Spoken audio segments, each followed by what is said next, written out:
That was the first part of the book that came, was this image of a character waking up on a sailboat in Haida Gwaii. When we were doing a multi-day kayak camping trip around, there was a sailboat kind of flying the same waters as us. And I was very jealous about their level of comfort. And also thought that moment of like, if you woke up on that boat, like I was saying before, but you wouldn't know necessarily where you were when it was, and that element of being out of time really fascinated with me. It stuck with me for a really long time before I actually sat down and wrote the story. So that was kind of the opening scene that the whole story built around. And then I had to find a reason for why would you have amnesia and why would you have been in this really remote place. And so that's the genesis of the story, was that just really compelling scene in Haida Gwaii. So it had to be a sailboat because that's just where it all started. And then I've spent all of 7 days on a sailboat on a learn to sail course I did once many years ago. And so it was just a lot of researching, reading books about people who had sailed the route that she sailed, which is a really difficult sailing journey, and trying to kind of be realistic about whether you could do that single-handedly. And then I happened to have a friend who's a woman sailor, and so I got her perspective, and she read the draft and gave me notes. And she had a friend who has solo sailed that route in particular, and so I got a chance to go to her boat. We sat on her boat, so I could see the inside of like what a boat that size feels like. And she gave me some notes as well. And so it was really just relying on people who have that lived, like really direct experience with that kind of work, and pulling really directly from what they were telling me. Like that sense of when you sail into a storm, if you come around the kind of the corner of an island and suddenly there's an unexpected kind of storm there, the thing you most want to do is turn around, and that is the most dangerous maneuver you can do in that moment. And that really caught me, that you have to have the courage to kind of sail into a storm is sometimes the right choice in the moment, which sounds terrifying and is probably why I will never become a sailor.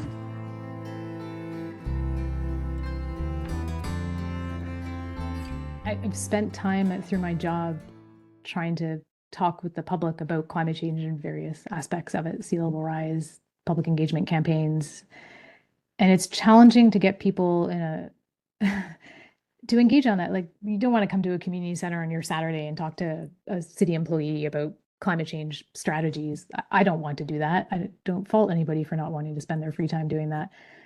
And so part of the kind of experiment of this book, and the way I think about what I can bring to writing, is there a way to, through entertainment, help people see, like, this is one possible future. Is that where we want to go, or do we want to make changes to go somewhere else?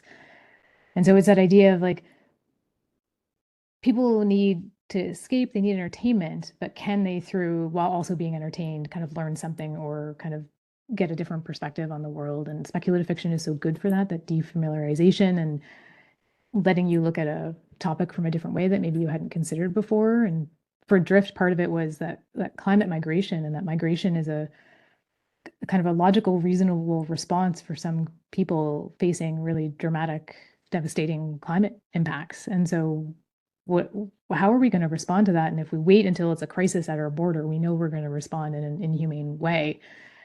So is this a conversation we need to start having early? And it's not one we're having now because we're dealing with so many other things. But I do think, like, can we start to think about this so that when the conversation comes, it won't be the first time people will have thought about it. But do it in an entertaining way, because climate change is really depressing. And so there needs to be something there to keep you kind of engaged and going. So that's kind of the experiment of the book, to see. And the other strange thing was, to me, sitting with my climate projections, as I do all the time, and kind of knowing what track we're on, which is not a pretty picture at the moment necessarily, and writing a book that's 12 years in the future, which seems soon, but from a climate and the rapidness of how the climate is changing, I thought I wrote a fairly hopeful, it's not far off what we're experiencing now. And in fact, 2021, when I was revising, we had the heat dome in BC, we had the atmospheric river, and we had the worst wildfires, which were then beaten by last year's wildfires, which were even worse. So in 1 year, we had those three crises, one right after another. And I was like, this is worse than anything. This is what I wrote that is supposed to be 12 years in the future. And then the book came out, and everyone was talking about this dystopian future in Adrift. And I'm like, no, this is, you guys, this is hopeful. So that's alarming.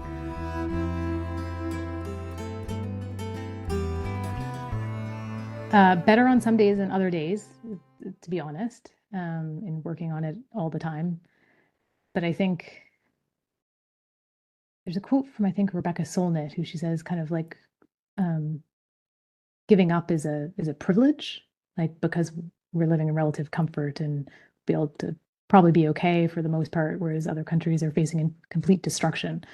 And they're usually the people who are least responsible for contributing to the problem. So it's a pretty privileged position to say, like, this is hopeless, I'm just going to give up, it's too much, it's overwhelming. So I try to remind myself of that like if I'm in a position to do something, and I'm in a country that contributed a lot to the problem, and I have an obligation to do something. And so where is the space where I can make a contribution? And I'm really lucky that I work in it. So like every day I show up to work, and that's kind of my chance to contribute. But I think that the things to try and combat hopelessness is that we don't know the future. Like we're actively creating it now through the choices we make. So we're in an amazing period where we can act and hopefully get ourselves to a better outcome. So that's great versus just being in a dystopian future where everything's already settled for you and you can't do it. So that's really nice. The other thing is that the vast majority of people really care and want to see change.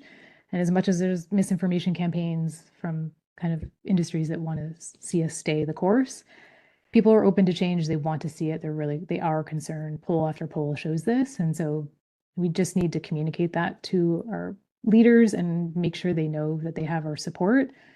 So I work in a municipality, and when we try to bring climate related policies forward or make changes, you hear from people who are upset about the change, and you don't hear as much from the people who are really supportive of the change. And so if you can use your voice to show that you are in support of these changes, that can be really helpful. It can help kind of give the politicians the courage to actually step forward and do something differently. So it seems boring and not tremendously impactful, but using your voice in that way because it's about systems change. Like you can do things in your personal life, and I do think that's important to like, where can you make change in your life? But the reality is we live in these systems that either make driving easy in public transit impossible. And so your choices are limited in a lot of cases. So how can you change the system? Where is there an opportunity for you to take your talents, join with an organization that already exists, and bolster their efforts to make that change on a bigger scale? I think it's acting with other people will give you hope because you'll see the other people doing stuff. I think that you're not alone in it, that there are things that you can do. So that's kind of my biggest pitch.